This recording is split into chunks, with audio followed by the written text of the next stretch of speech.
Le prix Nobel du professeur Engler, le physicien l'a avoué lui-même, expliquer simplement le boson est une tâche impossible. Heureusement, tous les mystères de la physique ne sont pas impénétrables. Des élèves du secondaire le savent désormais grâce à une invitation insolite dans un parc d'attractions. Les loisirs au service de la science, c'est un reportage de Sacha Daout. La chute libre, la force de la gravité et l'énergie cinétique. Trois notions de physique dans un parc d'attractions. Étonnant? Eh bien non, pas vraiment. J'y vais, je la lâche. Alors, qu'est-ce qui se passe dans ce cas-ci?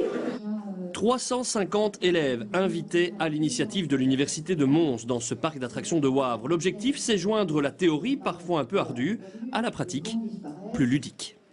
Quand on voit le monde qui nous entoure, on appuie sur un bouton et il se passe quelque chose, mais qu'est-ce qui se passe vraiment derrière?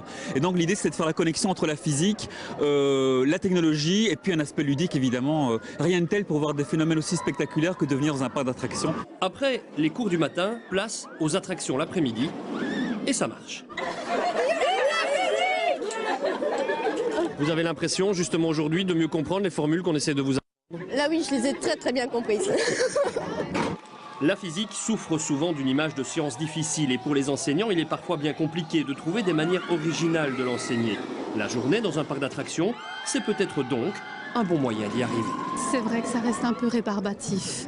Donc c'est vraiment à nous de mettre en œuvre beaucoup de petits artifices pour les aider à accrocher et à les passionner. C'est des choses que vous n'auriez pas pu comprendre uniquement dans une salle de classe? Non, parce qu'après, on peut concrétiser vraiment en voyant ce qui se passe. Est-ce que ça vous rend la physique un peu plus sympa? Parce qu'on dit que c'est une science parfois un peu difficile. Ah oui, c'est très compliqué, mais bon, on essaye de comprendre un minimum.